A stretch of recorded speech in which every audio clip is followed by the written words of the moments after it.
Check. All right, welcome back. Another Wisco Fanatics Wednesday. We have 6 Milwaukee Brewer games to talk about today. Talk about some of the other stuff going on outside the team. We have some good information and some good conversations on that as well. And then today we have part 2 of our Milwaukee Bucks offseason coverage. Today we are going to cover the Milwaukee Bucks financial situations. So we're going to go through all of the current contracts, the free agents, the player options, and then we're also going to discuss where they stand with draft picks. So stick around for that as well. Let's hop into the intro and we'll start talking baseball. Welcome to another episode of the Wisco Fanatics Show, where we cover the Packers, Bucks, Brewers, and Badgers basketball and football teams from an optimistic and realistic perspective. Wisco Fanatics is brought to you by Cardboard Legacy, Wisconsin's most complete sports card shop. Buy, sell, grade, and consign all at their location in Oshkosh. Alrighty, so we have 2 series. We have 6 games to discuss. We're going to discuss the Brewers against the Twins. All 6 of these games were at home. So starting with the Brewers-Twins game 1, I'm going to be honest with you. I did not have a ton of takeaways from the Brewers 3-0 loss. Chad Patrick got kind of in trouble early, gave up 3 runs in the first 2 innings. But I do give him credit for getting through 6 innings after having kind of a rough start to the first 2 innings. Honestly, and then on the other side of it, just the Brewers batting, obviously you can't win scoring 0, but 16 strikeouts to 1 walk. This is something we just talked about last week. I mentioned it. Guys got to be more patient. You can't have havoc on the bases when you don't get on base. And then, when you're not putting the ball in play, when you do have guys on base, even with all of that being the case, going into this series with the Twins, the Brewers were still number 1 in stolen bases. So the Brewers just got to get guys on base and start running. So give me your thoughts from the Twins game 1. I absolutely love your point about Patrick going 6 innings.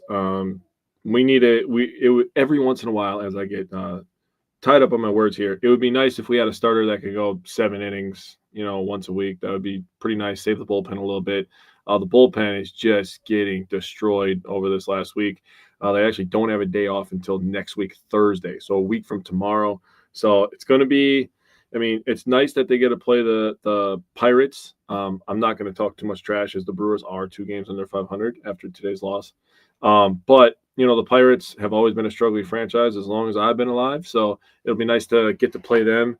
But in terms of this loss here, you brought it up to 16 Ks to 1 walk. I added in the 5 hits, right? So I wanted to do it for both teams. So the Twins had 9 hits and 1 walk. 8 of their 9 hits were singles. So it's not saying that you can't, score by hitting just singles. They just got a lot of people on base, which is something that we've talked about. Yep. And 4 of the 5 Brewers hits were singles as well. They just didn't stack them like you've talked about in the past, like I've been trying to bring up more. Yep. So really, when you think about it, the Brewers had 6 guys get on base to 16 Ks. The Twins had 10 guys get on base to 5 Ks. So, that's a big difference right there. Obviously, holding the Twins to 3 runs, you're not getting killed. You give yourself a chance to win, but you don't give yourself a chance to win when you strike out as much as you do. And I actually wrote down some more stuff here. In the second inning, Brewers 3 Ks, third 3 Ks, fourth. They started the 4th inning with Yelly getting hit by pitch. So he got on base to start that inning. 0 hits after that, 1 K. 5th inning, 0 hits. 6th inning, Contreras got a double. They still had a strikeout in that inning. 7th inning, Frelick and Bowers both had a single. Still 3 Ks in that inning, scattered in between that. The 8th inning, Contreras had another hit, a single. They had 2 Ks. In the 9th, they had 2 Ks. 7 of the final 9 outs in this game were strikeouts. That's gross. You're not giving yourself a chance. And this is obviously when the Brewers were in a big funk. You can fast forward to today where bats are swinging a little bit better, but you still got to go over this stuff. And this is the kind of stuff that they got to deal with, inside the locker room, when they're having closed-door meetings, they're talking about this kind of stuff. So just wanted to shed a little bit of light on it. Also give a shout-out to Tyler Alexander, 2 scoreless innings again, so good for him. Yeah, in game 2, honestly, not a huge difference. Looking at it in this thing too, the Brewers 2 batters into game 2, and the Brewers were playing from behind. After this game, the Brewers lost. The Brewers are now 1-17 through the second game of the Twins series when playing from behind. It's basically just death by 7 cuts. The Twins scored 7 runs, all single inning one-run tallies in Yep. single innings. Yep. It's not even that the Twins didn't even really do a whole lot. They just scored one run 7 times. And I will say Tobias Myers was tighter to the zone. Didn't have any walks, which is good, but also put a lot of four-seam fastballs and sliders in the middle of the plate in the lower third of the zone. Yeah. He gave up 11 hits, which is as many outs as he recorded. I'm by no means out on Tobias Myers. What he showed last year was phenomenal, but we need to acknowledge that the front office just might know what they're doing when we're talking about guys getting sent down. Now, Tobias Myers was sent down, brought back up to fill in for Jose Quintana, sent back down after that game, and he will be back. He's just got to work on hitting the edges and corners while not missing too wide or getting too much of the plate. That is what command is. Mm-hmm. So Tobias Myers just needs to rein in his command a little bit. And Rob Zestrizny, welcome back. So that's what I took away from Game 2. Reggie, welcome back to you as well. So what did you take away from Brewers Twins Game 2? Yeah, what's up, Reggie? I made a mistake. I wanted to start my section by giving a shout out to our OG fan, Tim Rossing. He was actually in a really terrible bike accident, laid up in the hospital. So just wanted to say we're thinking about you, buddy. Hope you're doing well. Hope you're hearing both of our beautiful voices talk about some Brewers games here, and get better soon, man. In terms of this Brewers 7-0 loss, obviously getting shut out 2 games in a row, morale's not going to be super high. I love your analogy that you brought up, and the first thing that I'm going to with the death by 7 cuts, I love that. I just wanted to point something out first. Coming into this series, the Brewers obviously, avoiding the sweep, winning that last game last Sunday, and they come in there, and Murph in that press conference after the win was talking about players not playing with confidence. He's been talking about it quite a bit actually this year. Mm-hmm. And if you wanted to know what a team not playing with confidence and a team that's playing with confidence, and the Twins, this was their 13th straight win in a row. Yep. Go look at how they are standing in the batter's box. There is a very obvious distinction in demeanor in every batter that went up there. Taking it a step further, look at what their bullpen's doing. Yeah. Like they're shotgunning Red Bulls with each other, obviously having fun. Like, have some fun. That's what makes the Brewers fun is having fun. Dan, welcome back. Yeah. So I just wanted to point that out because it's almost like Murph knows what he's talking about, right? Talking about guys getting their confidence back and loosening up a little bit. Now, I wrote it down because I was like, we got to talk about it. You talked about the hits and the runs. First inning, they had 2 hits, scored a run. Second inning, 2 hits, scored a run. Third inning, 4 hits, they scored a run. Fourth inning, 3 hits, scored a run. Fifth inning, 1 hit, scored a run. Sixth inning, 1 hit, scored a run. In the 7th and 8th inning, they had hits. They didn't score in those innings. In the 9th inning, they had 3 hits, scored another run. So they were just rinse and repeat, rinse and repeat, rinse and repeat. Everybody batting, everybody getting on base. It was an assembly line, basically, is the analogy that I came up with, of just guys just going up there, doing their job and getting on base and trusting that the guy behind them is going to get a hit. And that reminded me a lot of how the Brewers were last year at times. Now there's obviously some guys struggling. I'm foreshadowing for my boy Tyler. But we're gonna get to that later. Also, the Brewers did do a nice job on Sunday, kind of piecing the game together. So we'll get into that third game here. All right. So it was good to see Freddie Peralta kind of got a little bit of an awkward landing in the 4th inning. It was good to see him come back for the 5th inning after the trainer came out in the 4th, and Abner Uribe was warming up. He did finish the 5th after a 26th pitch 4th inning. Allowed 1 run, naturally on a solo home run. It's kind of just what he does. But 5 strikeouts, 2 walks, 2 hit by pitches. One of them was very soft, like barely touched the guy. Mm-hmm. And then a lot of early traffic, brief injury concern. I think that's what kept him from going longer in this game. He did throw 90 pitches, which is a little bit lower than that. But Tyler said the Twins have been hotter than Megan Fox in 2010. Knew it was going to be a tough series. Just glad they got 1 out of it. Yeah, and like Jake said, Twins had a 13-game winning streak. The Brewers snapped it with their third straight Little League World Series. That's the third series in a row where they went LLW. So, God damn it, that's at our expense, but I like it. Damn it. I just thought it was funny. I wrote down LLW, and I'm like, oh, Little League World Series. Okay. So the Brewers, Jared Koenig still struggling a little bit. Nick Mears almost gave up a game-tying hit, home run, except for Jackson Churio said no. I would have loved it if he gave the Lorenzo Cain finger wag. That would have been good for the vibes. It would have been good for the vibes. Still good. Trevor McGill looked like his dominant self in this game. The Brewers, the 4 through 7 hitters, had all 5 of the hits. William Contreras had 2. Yelich and Rhys Hoskins had walks all in a row. That started the scoring. The Brewers cut the strikeouts down to 7 and only 4 from the 2nd through the 8th innings. So they struck out bottom of the first. All 3 outs were strikeouts. Only struck out 4 more times for the rest of the game. So that's good to see them cut the strikeouts down. But what stuck out to you from game 3? Yeah, Hoskins, Collins, and Frelick. Hoskins and Collins is a pretty hot topic. Twins tried to avoid Hoskins, and Collins made him pay for it later in the game with a 2-out RBI. He had 2 of them. Both of his RBIs were 2 outs. Frelick also added to the 2-out RBI parade. So that's a really good thing. And the main thing I took away from this game is the Brewers showed heart.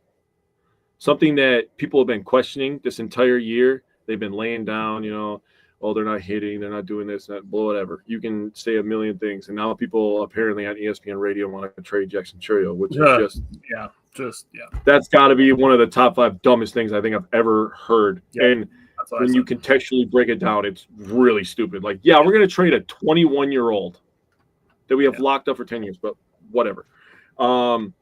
They showed heart, and they showed a want to win, so love that. Crazy home run robbery from Churio. He said it was his first ever. I don't know if I believe him. This guy's been athletic like this for 10 plus years of his life. He's had to have had one in his actual Little League World Series. But I'm glad you brought up the strikeouts and hits. The Brewers hits and walks combined to be 9, which was greater than their strikeouts. That's great. The Twins had 7 if you combine their walks and strikeouts, and they had 9 Ks. So might be a correlation there. Makes a lot of sense. In total for the series, the Brewers had 13 hits and 8 walks. That's 21 base runners, 33 strikeouts. The Twins had 33 hits, 18 in the second game helps that number pump up a lot, and 4 walks. So 37 base runners and 24 Ks. So, I mean, that's pretty good. That's pretty good. Obviously, you could tell which team was on a win streak and which team was struggling, but like I said, they showed some heart, and I think that it jump-started them into this Orioles series. Obviously, Orioles struggling too, so good to have a struggling team come to your place when you're also struggling. So you want me just to keep going? I'll just keep going. Quick. So Brewers, they showed some heart in this game as well. Big Z started this one. Welcome back. Started this game. Clean first inning, 2 Ks. He looked pretty good up there, actually. I honestly would not have been mad if they put him out there for the second inning, but I understand why they did the first inning. 2 left-handed hitters makes sense. Quinn Priester, 5 1/3, 4 hits, 3 earned, 2 Ks. He gets in trouble a little bit. Like, his psyche just flips so badly when he gets a walk or he gives up a base hit. It's like it's almost like what they say about Sam Darnold, where Sam Darnold was seeing ghosts. Like all of a sudden he starts getting hit and Sam Darnold starts getting all frantic. I feel like Priester, it's all mental because he has the stuff. And when he's going, he's going. Now, I understand that the Orioles were hitting him pretty hard, but the Brewers defense was set up really nicely where they were defending everything perfectly. Mm-hmm. Now, Nick Mears comes in this game when Priester left a couple on base to allow a 3-run homer. I'm just going to say this. He is human. Yeah. I literally wrote Mears is human in my notes. He literally was damn near perfect this entire year. This is his second blown opportunity. So having 2 with as many opportunities as he's been put in is insane. And baseball is a number of odds and chances and math. So for him to have only 2 and the number of inherited runners that he has taken in, I'll take that all day. Yep. So it's okay. Koenig came in, had his back. Brewers got out of it. Abner Uribe, dude. Abner Uribe.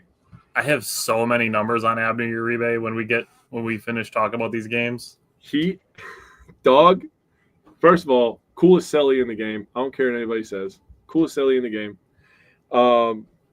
3 Ks. He's just I got some stuff on that. So Uribe, Ortiz, who pinch run for Hoskins, goes to shortstop. Monasterio goes to first base. Now, Mountcastle on a slider. His 3 Ks, he got 2 on the slider, 1 with gas. Mountcastle, he got on a slider. There was 2 on, 1 out, and O'Hearn was up. And he threw a slider that fell perfectly in the zone. Do you understand the ball sack it takes to throw that? Now, it helps when you can throw 101 and just gas it by you, right? Yep. But I wanted to bring this up because you bring up a point all the time about it. When he's throwing a slider and he's hitting a slider for strikes, it makes that fastball look even better. He planted that son of a bitch with 1 out and 2 on, dude. That's crazy. And then the next batter, they got Ramon Urias. He got a 100-mile-an-hour gasser, pretty much the same spot as the slider was the batter before, but this one's a little bit faster and it still moves away from you. So, I mean, he threw 9 sliders in this game, 9 strikes. Yeah, love that. With a strike, dude. Love that. Trevor McGill was also awesome. Brewers were getting extra base hits. Frelick, he was stranded, although he had a triple. Hoskins had a double, his 8th of the year. Contreras had 2 doubles. He's up to 6 now in the year. This was Contreras' first game this year with multiple extra base hits. And Terang got a double, so 5 extra base hits for the Brewers. It's crazy what happens. You can score runs when you get extra base hits. Although some of these guys were stranded, but you're getting guys out there and you're putting pressure on the other team. So all around, good win. Yeah. You mentioned the Brewers opening with Rob Zastryzny. That is due in part to Quinn Priester having some pretty shocking splits by inning. Yeah. So you look at his first inning, his splits. He has a 2.84 ERA. His second inning, 12.38. Wow. Is his ERA in the second inning. In the third inning, it's 2.25. In the fourth inning, it's 2.25. In the fifth inning, it's 1.29. And in the sixth inning, it's 0. Interesting. Going into this game. Now, it's obviously going to change because he had the 3 earned runs charged to him today. But by using Zastryzny for the first, Quinn Priester's second inning, which ended up being the third inning, was versus the 8, 9, and 1 hitters. He gave up a solo home run to those 3 guys. But like we say with Freddie Peralta, you don't get hurt as bad on solo shots because you're not giving it up when you have traffic. Obviously, we saw today's game, the 3-run home runs, those are kind of backbreakers. So, if you limit them to when guys are on, bases empty situations, they don't hurt as bad. Mm-hmm. Now, he gave up a walk and a double with 1 out in the 7th, possibly, I think, a little on edge because the batter before that walk, he had a screaming liner hit like right here. So that, I'm not saying that it's, it's a possibility. A fear thing, something like that. I'm just saying it's possible, just being a little on edge after having a 100-mile-an-hour off the bat line drive hit right at you. That makes sense to me. It messes with your tempo, messes with your rhythm a little bit. Just throwing that out there. I'm not saying that's an excuse, or I'm not saying that's exactly why he gave up a walk and a double, but just throwing it out there as a potential contextual thing. Now, he did, like you said, finish 5 1/3, 4 hits, 1 walk, 3 earned runs, 2 strikeouts, and 2 of those runs were inherited runners for Nick Mears that scored on the home run. I will say this. You already mentioned that Nick Mears is human, but I respect Cedric Mullins. I actually really like Cedric Mullins. I think he's a really good baseball player. Yeah, he was that 30 for 30 guy at one time, right? That was in 2023, I think. Was it? Last year he was hurt a lot, so I think that was 2023. Okay. But yeah, he's a good baseball player. Yeah. So, there's that. And Mears gave him a middle fastball. Can't do it. We'll talk today about how that went when you leave fastballs in certain spots. But Nick Mears still deserves leverage. In my mind, he should be pitching the 7th, Abner Uribe pitching the 8th, and Trevor McGill pitching the 9th. Now, that said, the Brewers still got to capitalize. You have to capitalize on leadoff extra base hits. William Contreras in the bottom of the 3rd had a leadoff double, and the bottom of the 6th, Al Frelick had a leadoff triple.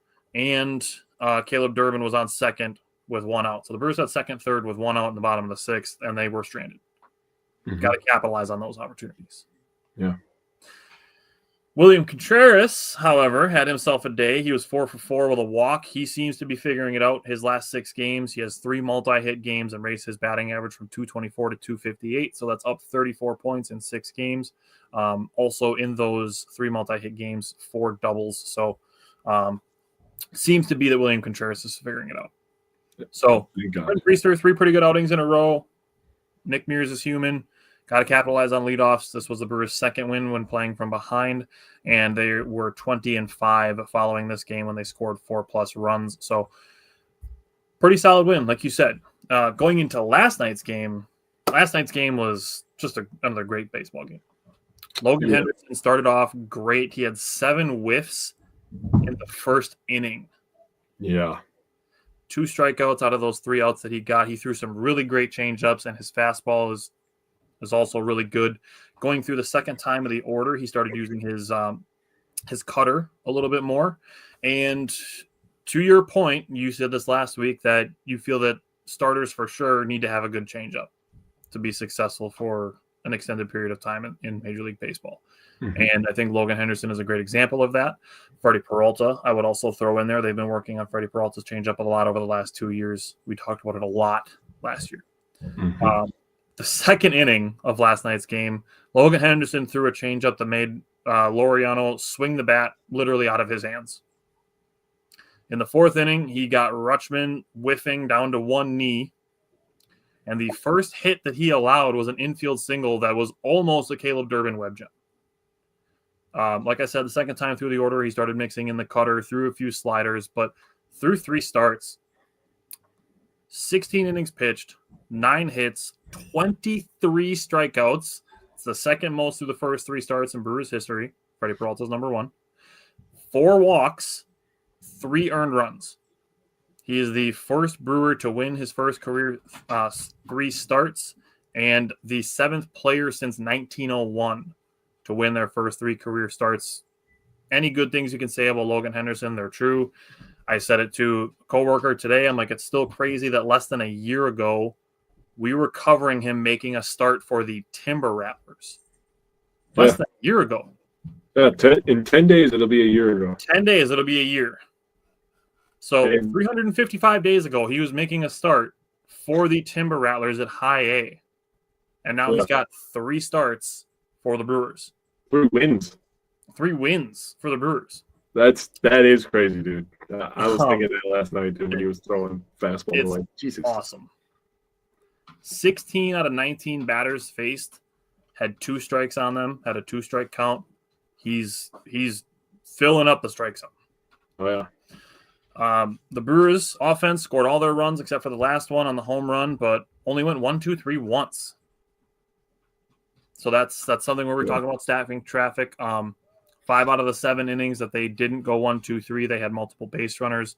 So love that. Get guys on base. Like I said, get traffic, create chaos. That's what the Brewers do. Yeah.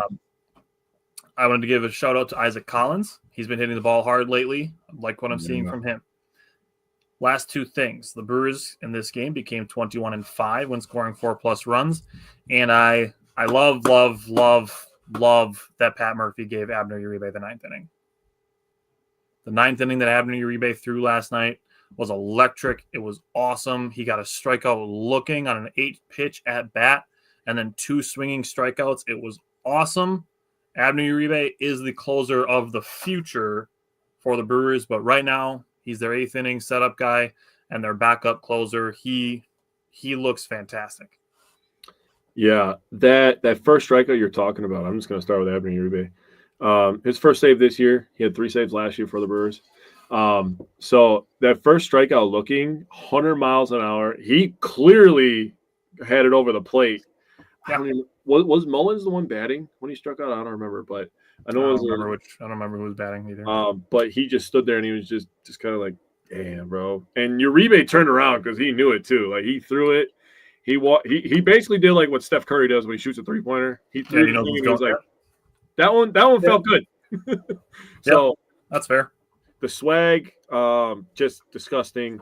Over his last 8 innings pitched, Uribe has 21 strikeouts, dude. 21 that's of the 24 outs. That's 24 outs. Yeah, 21 of the last 24 hours are fucking strikeouts, dude. That is sick. That's stupid.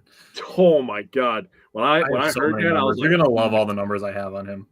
I was like, no, that's not okay. I mean, it's okay for us, but like not for you. It's awesome for us. It's a bad day if you see Abner Uribe come in if you're the other team. It's bad for the rest of baseball. Yeah. Koenig got his 7th hold of the year, so 1 inning pitched, 1 hit, 1 K. So he did his job.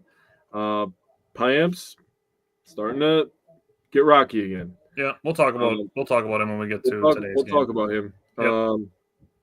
Alexander, I mean, he gave a couple hits and an earned run. It is what it is. But Henderson, you gave most of the stats on him. He had 20 swings and misses. That is the most by a Milwaukee pitcher this year. Yeah, 20. I believe what I saw was 9 of them were on the changeup. So makes sense. I also saw a stat that his 7 of his final 9 outs were on the fastball, and 6 of his first 9 outs that he recorded were on the changeup. So he was mixing it up beautifully.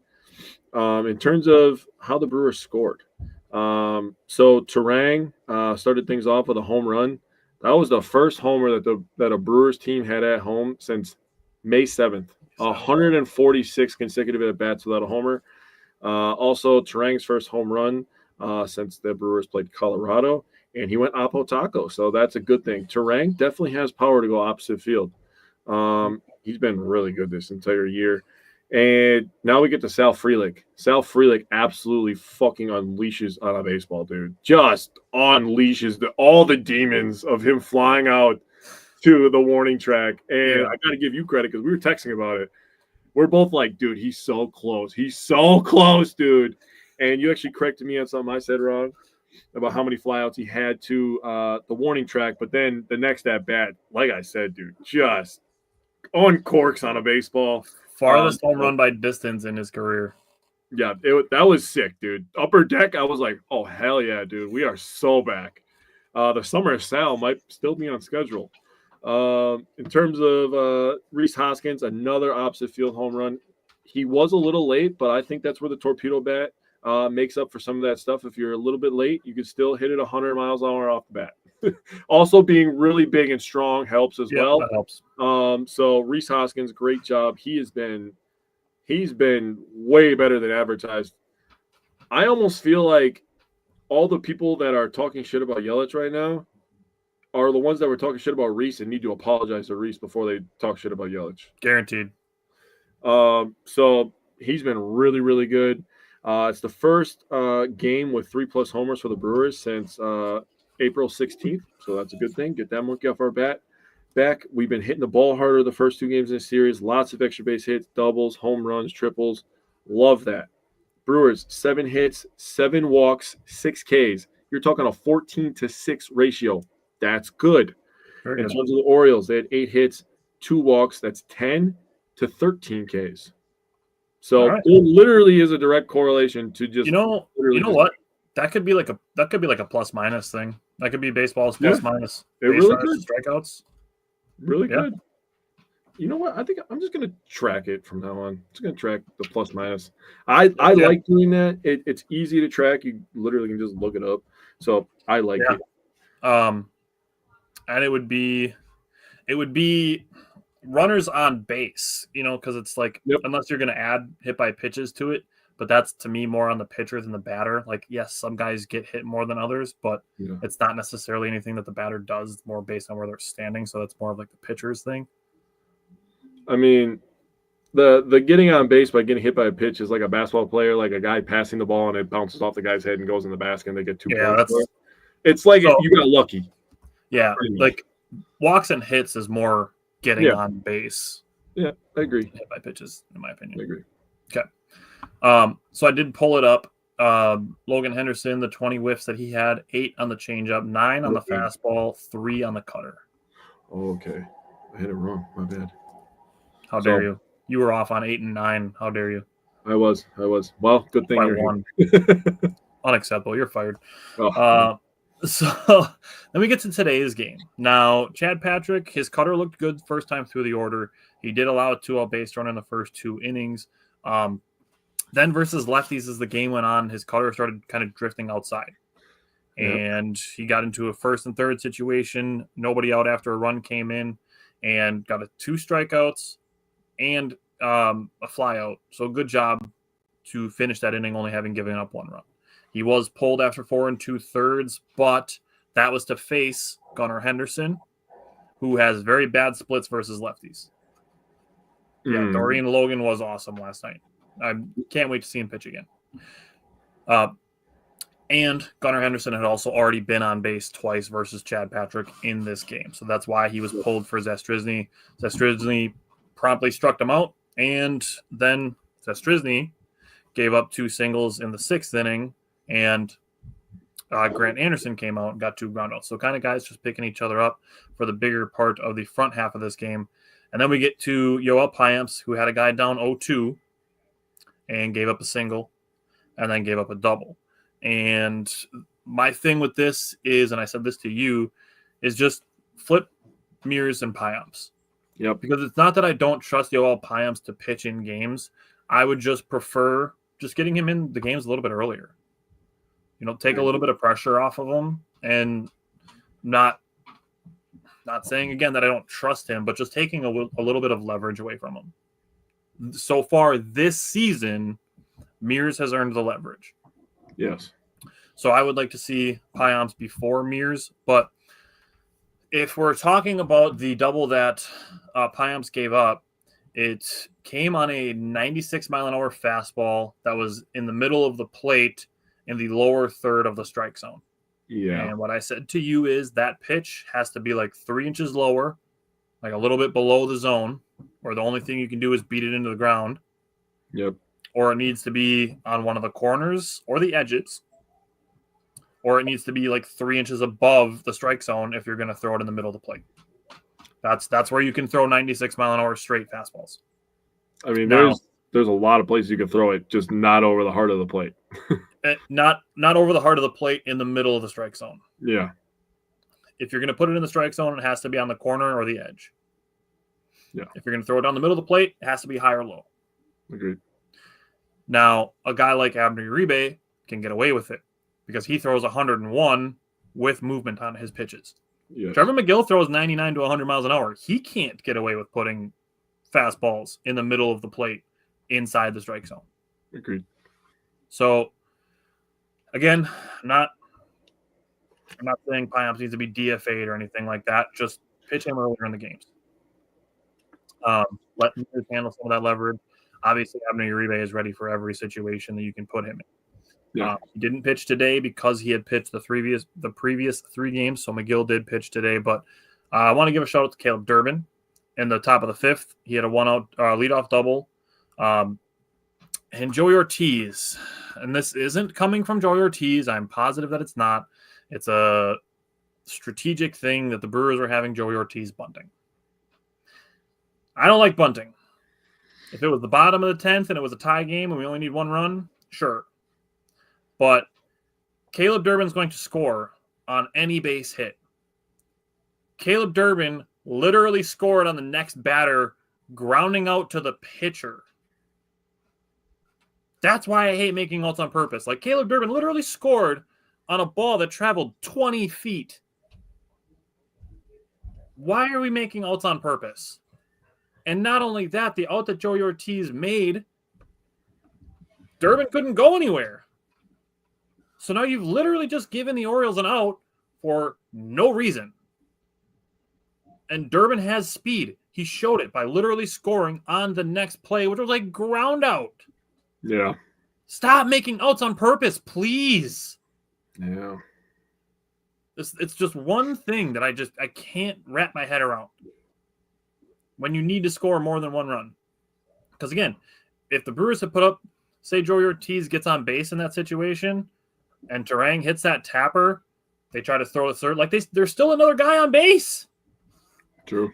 And especially a guy who's in a slump, like essentially taking the bat out of his hands by asking him to do something he doesn't normally do.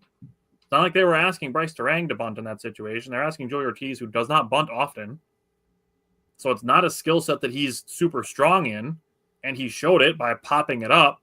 Like, stop making outs on purpose. Unfortunately, it's kind of harsh to say, but Joey Ortiz is making enough outs right now the way it is to then ask him to make one on purpose. I don't like sacrifice bunting. I don't like it, clearly. But Durbin again, bottom of the ninth, came up clutch, tied the game with a single. He had 2 strikes on him versus Felix Bautista, who's a pretty good closer. Chourio had the clutch hit in the bottom of the 10th. The Brewers just couldn't get it done in 11. The bullpen, like you said, ran very thin. Brewers 2-18 when their opponent scores first. So Brewers need to score first. They need to score 4+. That's the recipe to win. So what did you take away from today's game? Yeah. The bullpen already being thin. McGill comes in late, right after the newly acquired Easton McGee, which I thought Easton McGee looked pretty good. He's a big guy, 6'7", 215. He was throwing strikes. So I thought he looked good. Wanted to give him credit. Wanted to give McGill. Even though he did give up a run, I mean, it's an unearned run because it's the place runner. The leadoff guy. So it's unearned. Big Z looked good. Anderson looked good.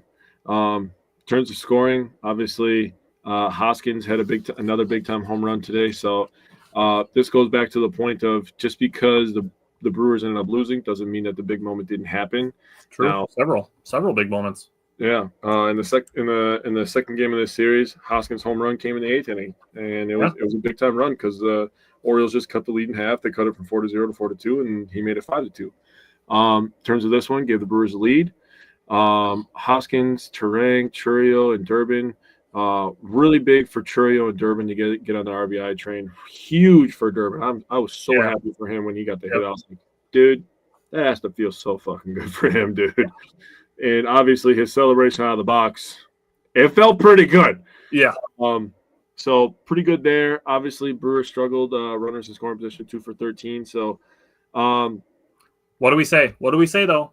It's. I was going to say, it's great that the second number is great. I love that.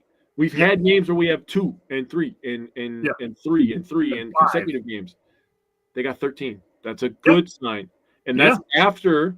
And they were still hitting the ball hard in this game too, because Durbin also had a double, his 4th of the year. Yep.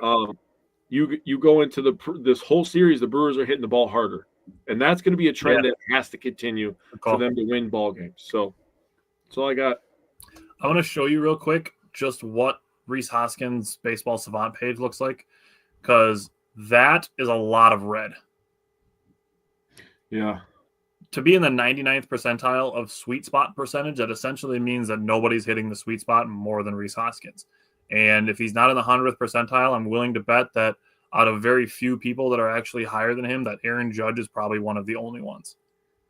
I can see that. To see his chase percentage being in the 94th percentile, that is great. To see his walk percentage up, that is great.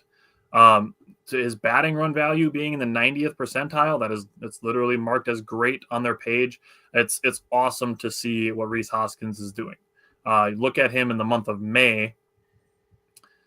Batting .317, 400 on base percentage, a .583 slug, a .983 OPS. I mean, he has 19 hits, 18 strikeouts, 9 walks. He's batted in 13 runs. He's got 7 doubles and 3 homers. So, I mean, doing his thing. Is having a fantastic month of May. Yeah, he's doing his thing, bro. Yeah. I mean, that's not even to scoff at the fact that he batted .303 in April. Yeah. So, Rhys Hoskins doing great things. The Brewers, they play 7 games between today and next Wednesday. They play 4 at the Pirates, and then they're back home to play 3 against the Red Sox.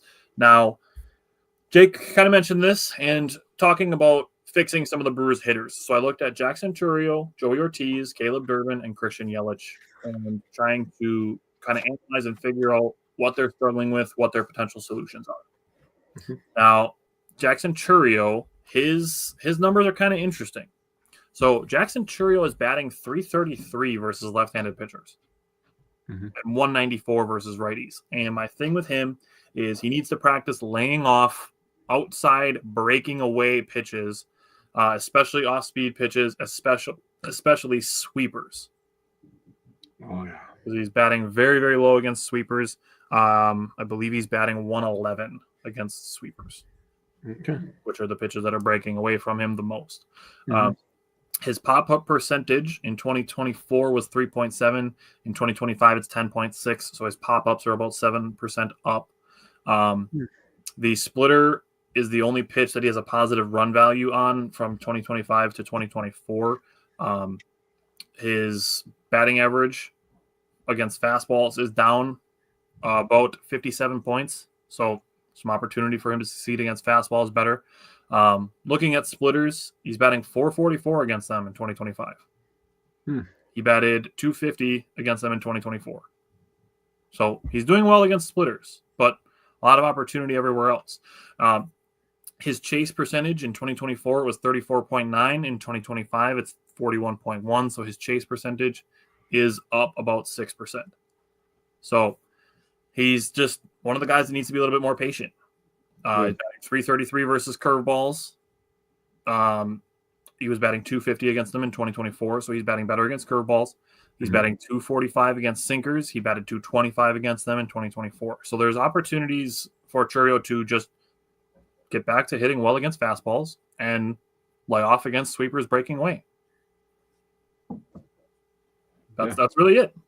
Honestly, when you watch him bat, dude, and the guy gets ahead of him with a fastball, and you know that a breaking pitch going away from him is coming, and you're literally yelling at your TV like, Jackson, put the fucking bat on your shoulder and leave it there. Yeah. If he places that son of a bitch for a strike, then good for him. Yeah. But they're going to throw it so far outside to see how far they can get you out there. Yeah. They're going to throw one that starts in the middle of the plate and ends up 6 inches outside. Yeah. So lay off that outside shit. Yep. Wait for another fastball. Just sit fastball. Shit. I don't care. Yeah. And if you see a splitter, hammer it because you're already doing that. Agreed. Joey Ortiz, he only has a 2.4 barrel percentage and a 3.2% of solid contact. That, to me, is a timing and mechanics thing. Just got to get the barrel of the bat on the ball. Yeah. So whether it means taking a step away from the plate or a step towards the plate, whether you're trying to pull the ball or not, that's the timing thing. And then his chase percentage is up 6.4%. He's still making the same amount of contact on chasing, so that's not a huge deal. And his first pitch swing percentage is up 13.9% from last year. So Joey Ortiz, pump the brakes a little. No. Have a little patience. Now, Caleb Durbin, I think, is the guy that I have the least amount of concern for out of these four guys because he's in the 86th percentile for chasing. He's in the 96th percentile for whiffs. He almost never swings and misses. He's in the 97th percentile for strikeout percentage, so he's not striking out. He has above average airtime on pulled balls. Like I said this last week, I said this to you. He's showing some pop. He's had some deep flyouts. He's had some really long, loud fly balls. Looking at him, he's batting 154 versus fastballs. His expected batting average is 230. He's batting 143 against sliders. His expected batting average is 215. So I think there's a little bit of bad luck also in there. Yeah. His zone swing percentage is 60%. And the league average is 67. His zone contact percentage is 88.6. The league average is 82.1. So honestly, looking at everything that Caleb Durbin is doing, I'd tell him to swing more. Yeah. Swing more, bro. Like you're making contact. You're not striking out. And you're seeing pitches in the zone and you're making contact. Like, swing more, dude. Him and Joey need to switch. Exactly. Durbin needs to swing more. Ortiz needs to swing a little less. Agreed. Yeah. Then Christian Yelich. So Christian Yelich going into today was batting 190 with a 283 on base, 333 slug, 616 OPS. Batting 177 versus fastballs, 164 versus breaking pitches, batting 353 versus off-speed stuff. So better there.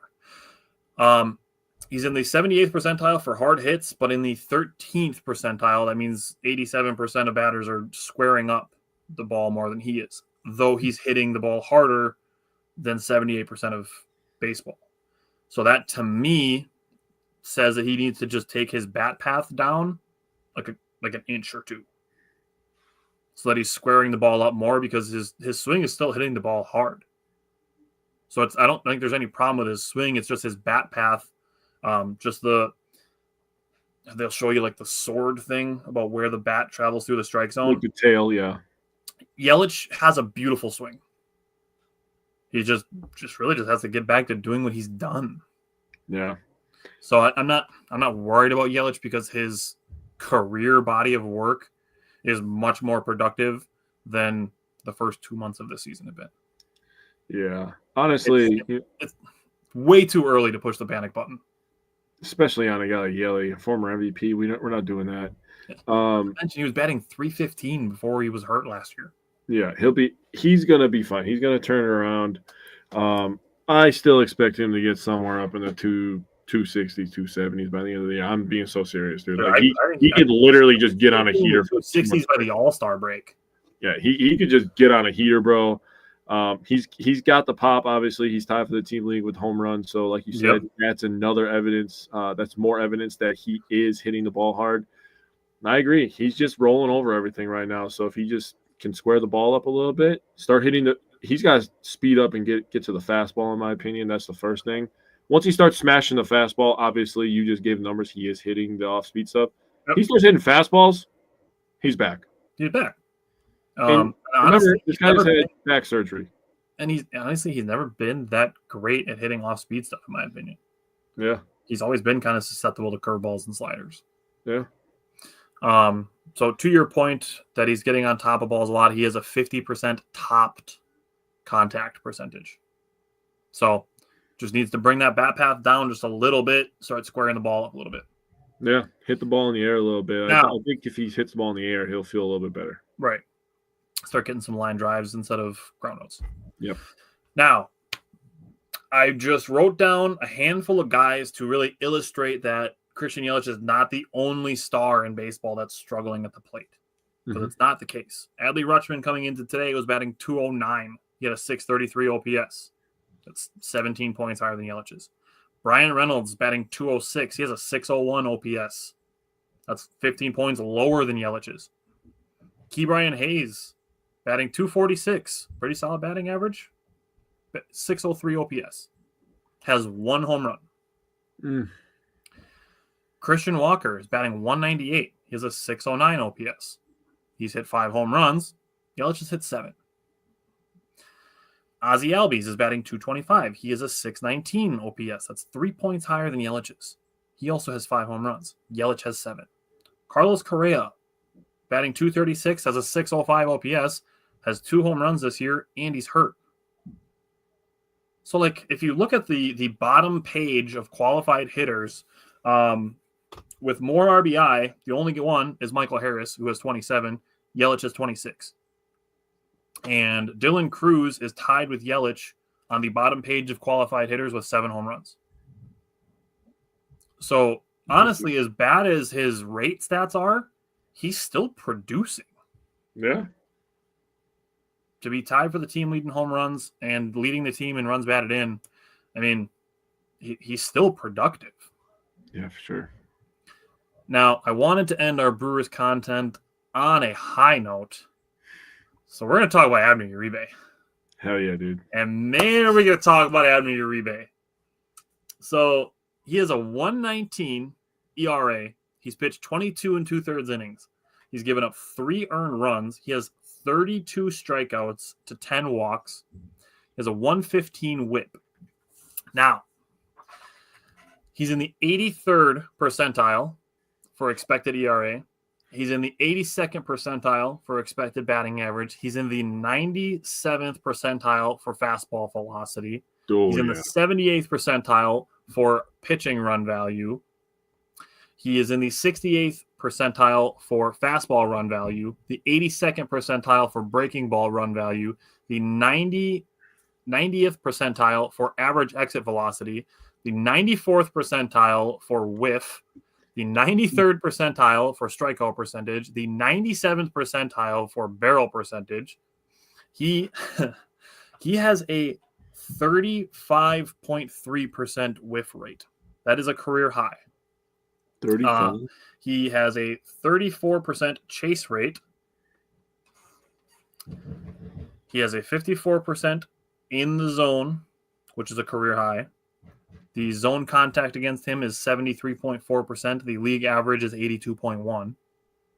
Damn. So hitters are making about 9% less contact against him than the rest of Major League Baseball. He has an 85 8.5%. That's I gotta pull up his page here quick. 8.5, not 85.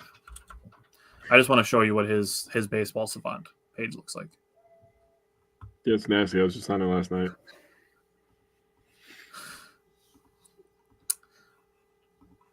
Dude, that's so much red. Yeah. If you don't know, red is good on Baseball Savant. Yeah, website. Baseball Savant. Yeah, red is good. So a 44.0 swing percentage. The MLB average is 47.2. The other number that I had, I wanted to remember because I don't remember what I wrote down as. Meatball. The meatball percentage. That's what it is. That's what MB is. 8.7. So his meatball percentage, essentially fastballs that he throws in the strike zone, 8.7. The league average is 7.3. And then you look at the meatball swinging percentage being 7% higher than the league average, while still having a whiff percentage that is over 10% higher than the league average. Essentially just says to me that guys are swinging less, hoping that he misses, and when they do swing, they just can't touch it. Yeah. You look at all of these numbers that are career highs, like the zone percentage, career high 54.2%. That goes to show his command. The zone swing percentage being 58.5 compared to the league average of 67. It's like I said, guys aren't swinging at pitches in the zone because they're just hoping that he misses the strike zone.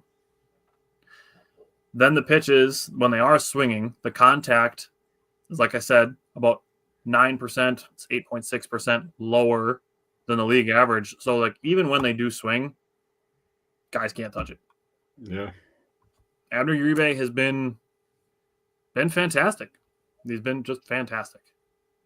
Yeah, can't take anything away from Abner. I've been talking about it all year. He throws a lot of FU fastballs. Obviously, those numbers support that. With him throwing in the zone, with him locating that slider, dude, that fastball is it's a monster to deal with. It 101. Like, when's the last time you drove 101 in your car?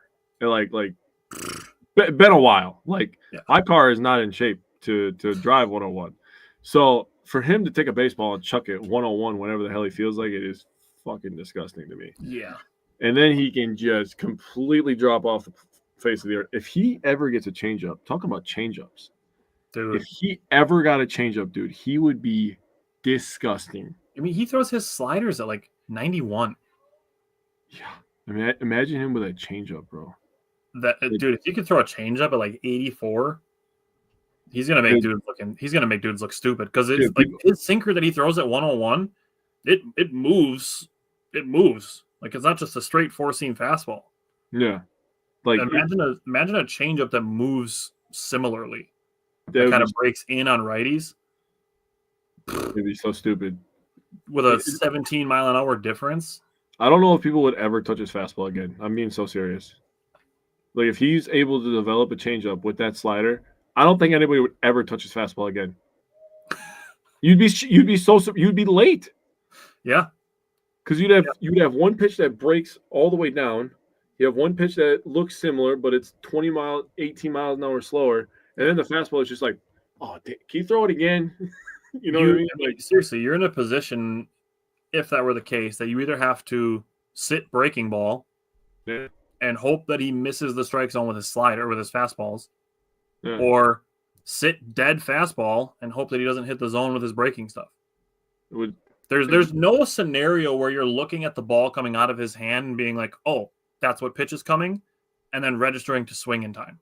Yeah, especially at 101, dude. You might be able to pick out a slider versus a changeup, but like you're not differentiating fastball and changeup if a fastball is coming in time to be able to hit 101. And then we got Mizorowski down there in Nashville throwing 103, dude. That's just He threw 103 on like his 60th pitch of the day the other day. yeah. I was like, that's not right, dude. Yeah. So Speaking of FU fastballs, damn. Yeah, we still got some guys coming. We have some guys that are hurt, got some guys coming. So the pitching lab is alive and well in Milwaukee. Yeah. Big piece of the future. So speaking of the future, we're going to try to get Javik Blake to talk next week, talk about Brock Wilken, who is just absolutely raking in AA. He's not the only one either. So we'll probably try to get him on next week, which would be awesome. Other than that, is there anything else you want to say on the Brewers? Go take 3 out of 4 from Pittsburgh. Well, yeah, let's do that. Okay, so we're going to switch over now. We're going to have a little bit of conversation about the Bucks. And today is part 2 of the 4-part section that we are doing on the Milwaukee Bucks and their offseason. We want to make sure that we are very thorough with this.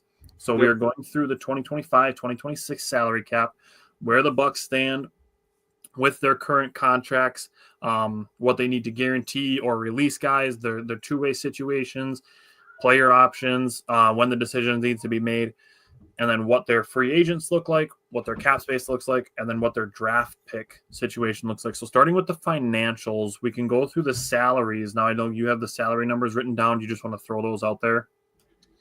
So first, what I wrote down is the projected salary cap for next year for the 25-26 season in the NBA is projected to have a 10% increase, which would bring it to 154.6. So then the luxury tax threshold is projected to increase from 170.8 to 187.9. So the league made money last year, even though that viewership was apparently down. So the Bucks in 24-25, this current season that we are in, where they just lost, they had the 6th most expensive roster in the NBA. In 25-26, they have the 11th most expensive roster at $227 million. And their first apron, they're at $28 million. Second apron, they're at $40 million. So we can go through all that stuff later. But in 26-27, they still have the 11th most expensive roster at $144. First apron, they're at $68. Second apron, they're at $81. So really the game plan should be, and people have wrote about this. I am totally blanking on the name of the Milwaukee guy who writes for them, who wrote a really good article. Name? What's that? Eric Name? Yep, that's his name.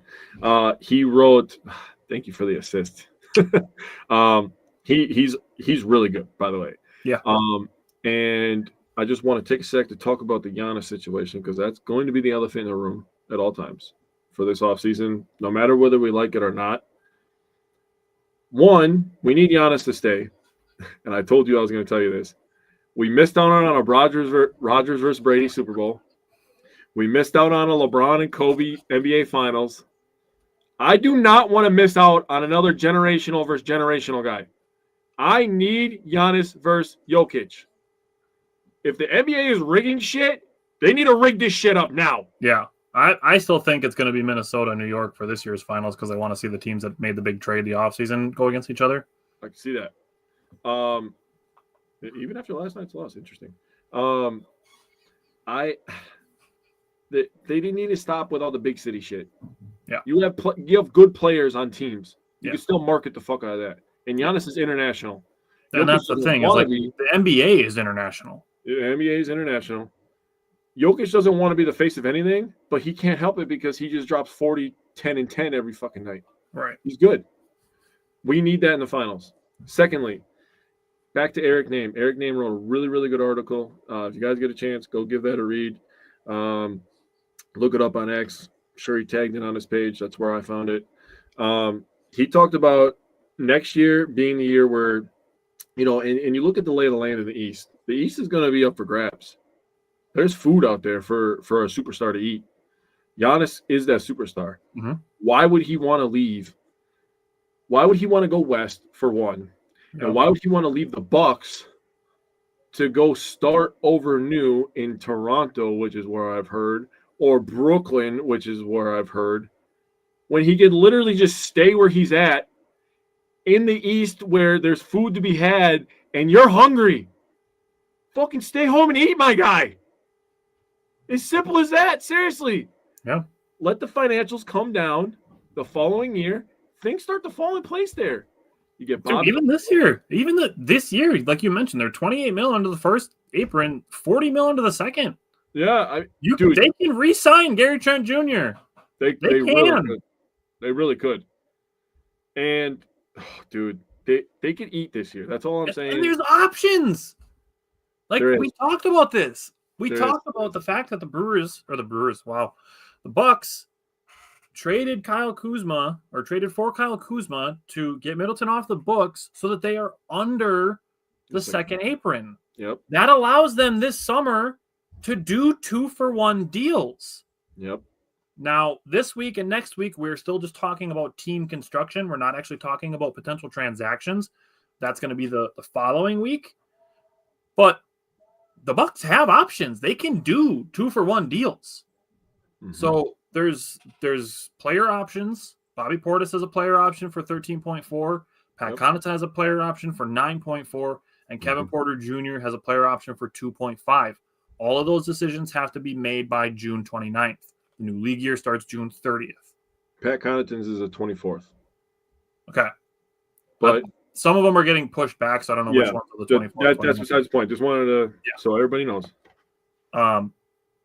Two-way players. Those have to also be decided by the 29th. They have Jamari Bouye and Pete Nance. I would release Bouye, keep Pete Nance. I like Pete Nance. Pete Nance looks nice. Size. I'll say something after I mention free agents, but AJ Green has a 2.3 non-guaranteed contract. Ajax has a 2.2 non-guaranteed contract, and Chris Livingston has a 2.2 non-guaranteed contract. Those need to be guaranteed by July 7th, and July 15th, or those players are released. I would expect those decisions to be made probably literally June 30th. AJ Green's coming back. Welcome back, AJ. Ajax is coming back. Chris Ajax is coming back. Welcome back, AJ. All three of those guys are going to be back. Welcome back. Now, the free agents the Bucks have: Brook Lopez, Ryan Rollins, Gary Trent Jr., and Taurean Prince. Ryan Rollins is a restricted free agent. His qualifying offer has to be decided by June 29th. Now, the reason I say keep Pete Nance is if the Bucks want to, and again, we're going to discuss this next week with the roster construction. Mm-hmm. If they want to go younger, more athletic in the front court at the center position specifically, and they want to essentially start Bobby Portis and have Jericho Sims as the backup, or if they want to have Bobby and Jericho Sims start, Pete Nance is a perfect backup to Jericho Sims. The long, athletic, faster centers. Mm-hmm. Those two are kind of built from the same mold. Now, Jericho Sims is more athletic because he's a freak. But Pete Nance is cut from a similar cloth, and he can shoot a little bit. Yeah, he can definitely stretch the floor more than Sims would. Than Sims, but probably not Sims quite. Is literally a 2K build, dude. If you want to get younger, going with Sims and Nance is not a bad way to go. And then you have Bobby Portis and Tyler Smith for the power forward position. I'm going to be completely honest with you. I would not be totally against bringing Brook Lopez back on a 1-year deal. I'm not opposed to it either. Like a 1-year, $10 million. I mean, look at teams like Golden State and Lakers, which is the two main teams that are talking about bringing Brook Lopez in. There's a reason they want to bring him in. He's big. He shoots the 3-ball. He's a smart defender, no matter how you feel about him. Yep. I'd be okay bringing Brook back on a 1-year deal if he was like, listen, last ride, one time, let's go do this. Then I'm going to ride off into the sunset. And honestly, bring him off the bench. If you really want to, yeah. Yeah. And honestly, the conversation that we're having right now about having Bobby Portis, Tyler Smith, Jericho Sims, Pete Nance, and potentially Brook Lopez in the front court, there's a reason for that. Giannis is going to be playing a lot of point guard. He's going to be handling the ball. A lot. Yep. And that's, like you brought up the Eric Name article. The big thing on selling Giannis on 2025, 2026 while Dame is out is essentially you get to be the playmaker. take a shot. Try to average a double-double. Why not?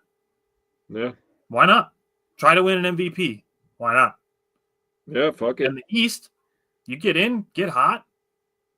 We've seen a guy like Kawhi Leonard carry a roster to a finals and then win it. Yeah. Why not?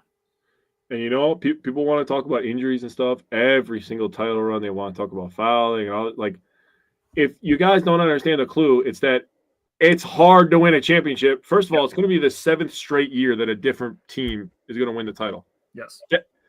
I saw people saying it was bad for the league. That is great. No, that's parity. That's fantastic. That's what the NFL has, and the NFL is the exact thing that they have. That there's a reason that people were cheering as the Chiefs did not win last year. Yeah. I don't like Eagles fans, but I was cheering for the Eagles to win because I was like, yeah, I want a different champion. That's the whole point of this thing. Yeah. That somebody walks away. I don't want somebody winning 3 in a row. No. It's boring. Rinse and repeat. But in terms of Giannis, bro, if you just literally just be like, listen, we're going to start Brooke, we're going to start Bobby, Giannis, you're going to be at the 1. You're going to handle the ball as much as you want. Look how many triple doubles he had down the stretch when we were on that 8-game win streak during the regular season. Literally, that's what I'm saying. Like I said, try to average a double-double. Go for it. Seriously. Go out there. Bring back Gary Trent and just put him out there. Just freaking huck it. And you know what? If you do get younger, if you do bring back a Pete Nance, I like that idea. If you do bring back a Pete Nance and a Sims, you're going to be faster, dude. Just go. Everybody just go. Just run. That's the so one thing I excited take for away the from next the show that we're going to have on this subject, because we're going to be talking about just the construction of staff and team, just strictly from the foundation, not actually the personnel and the transactions and stuff. I'm really excited for that part. Yeah. I don't know. Is there anything else that you want to say on salaries, financial? The fact that people are still saying that the Bucks have no cap space, that's just not true. It's just simply not true. See, and we are waiting for this moment, through all the stuff with Kuzma. Could be a fit thing, could be a lot of stuff. Yeah. For why maybe he didn't look as good as it did. Injuries, whatever. There's a lot of things that could have happened in the grand scheme of things. The real reason we were waiting for that moment is because we knew we were going to have this conversation and tell people that the Bucks do have money. They do have a little bit of wiggle room. And in terms of the player options, I mean, do I expect Kevin Porter Jr. to take $2.5 million? Probably not. I don't expect him to, but I think it's a possibility. It's a possibility. If you get him to buy into the fact that, hey, we don't have Dame for the first 8 months of the season, and Dame's not going to be back until like February. Dude, if you tell him, like, listen, you're going to be playing 26 minutes a game. You can go out there. You could take your little paycheck right now. You can go out there. You can get your 7, 8, 9 mil. Whoever's going to give you 7, 9 mil, maybe even 10. Or you can come back to Milwaukee in a weak Eastern Conference. You could play next to Giannis, and you could absolutely eat and get back to that money that you were making in Houston. Yeah, that is the selling point right there. Not to mention, he had pretty good chemistry with Jericho Sims. He did. He actually had pretty good chemistry with Giannis at the end of the year too. Yeah. Pat Connaughton, that's accepted. We don't even have to wait till that day. He's taking 9 mil because we can be honest here. He's not getting 9 mil from anybody else. He's not. Bobby Portis, I expect him to be back as well, although I have heard some rumblings that he may decline his option. But the thing is if he accepts it, he is probably going to be at the top of the trade block. True. Totally possible that he could opt in, he could extend, and the Bucks say, hey, we're going to start you at center. We're going to bring Brooke back. He's going to back you up. I can see that. Totally within the realm of possibility. Yeah. But the thing is that Bobby and Pat can both opt in to their $13 and $9 million deals, and the Bucks could trade those two for one player who makes $22 million. Yep. Had they kept Chris Middleton and remained over the second apron, they would not be allowed to do that.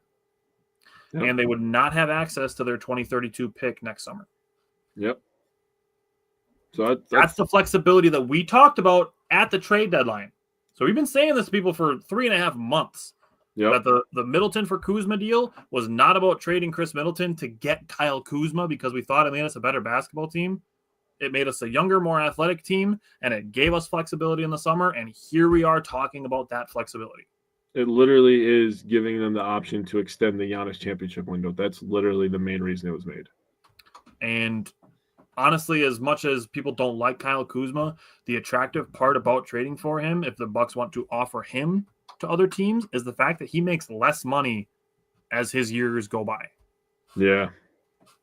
So you can sell other teams on the fact that he's got potential to get better while costing you less.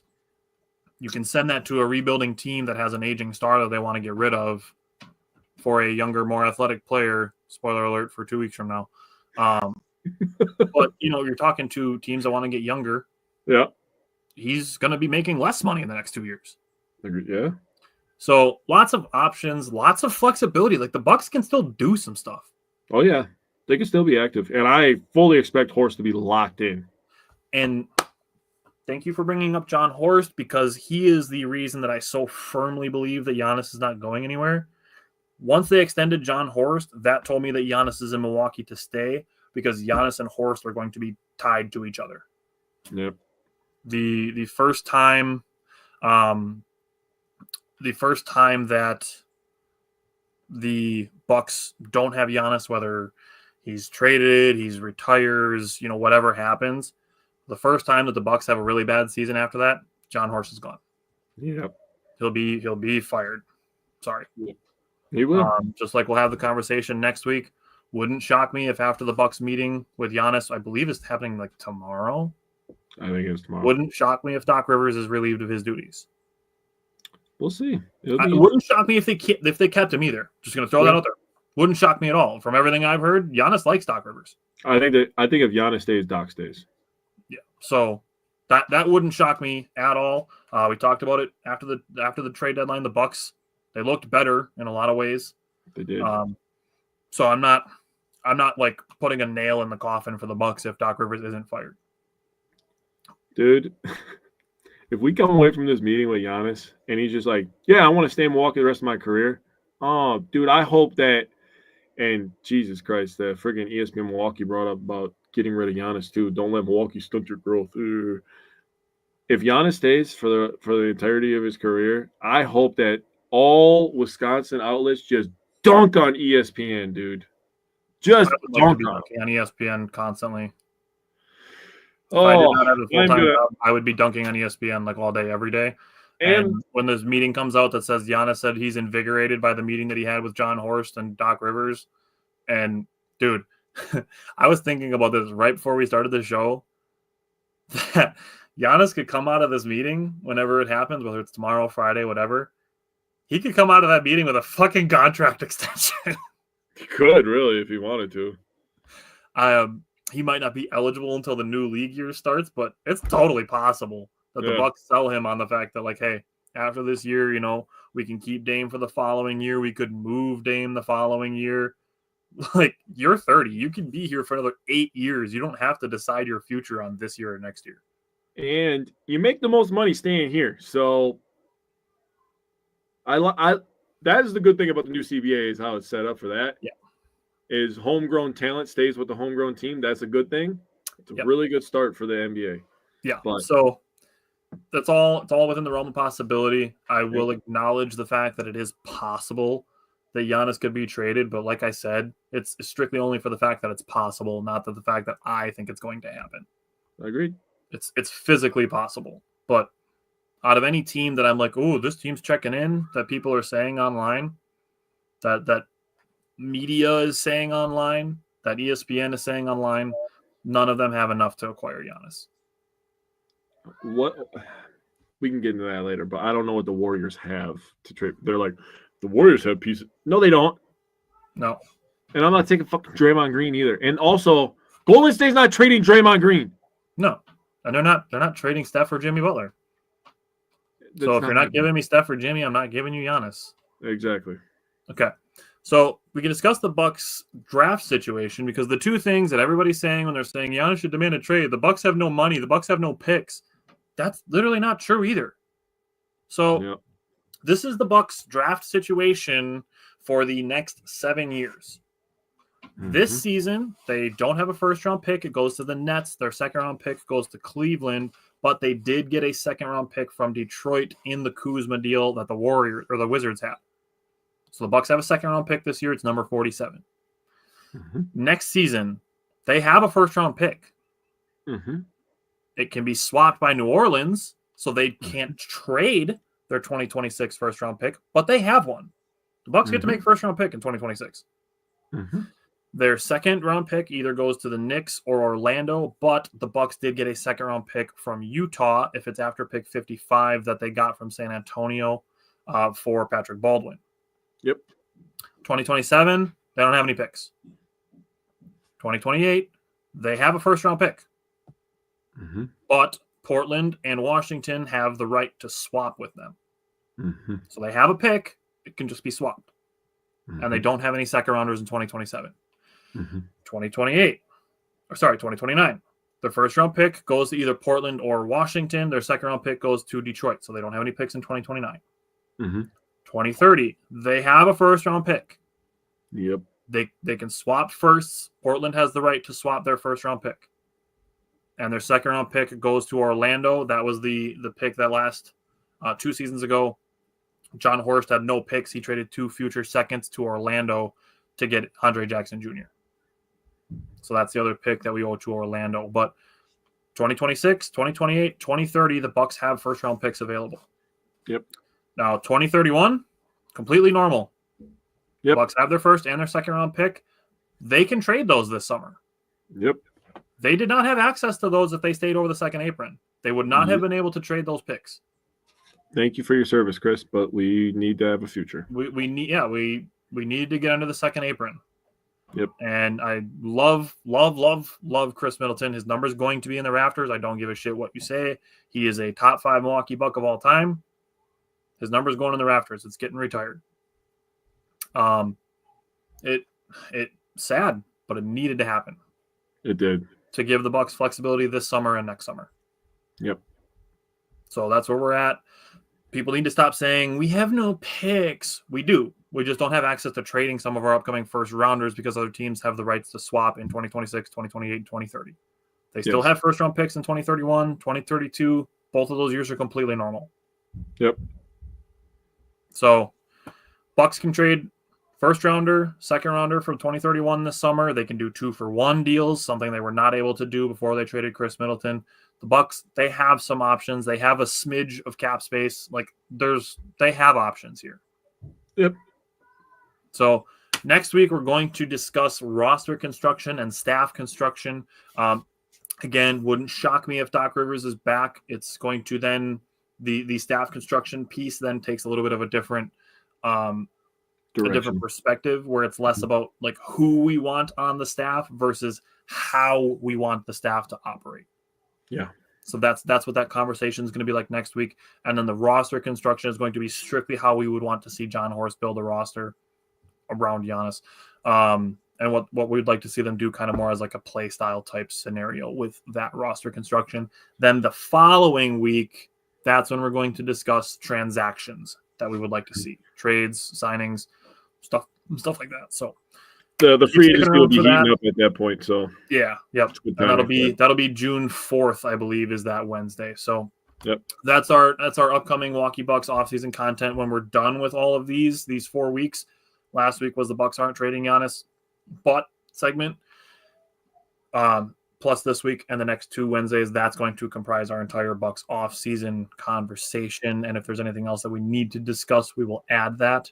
But we want to make sure that we're giving all the information on where the Bucks stand financially and where they stand with their draft picks, as well as giving our Brewers discussion. So that's that.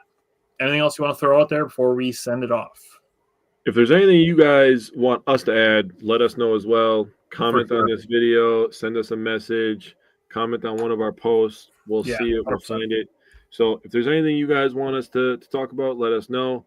Giannis isn't getting traded. We already talked about that. So, yeah, I'm excited for next week's episode. Me too. Yeah. All righty. Thanks, everybody, for tuning in, sticking around, and we will see you guys next week.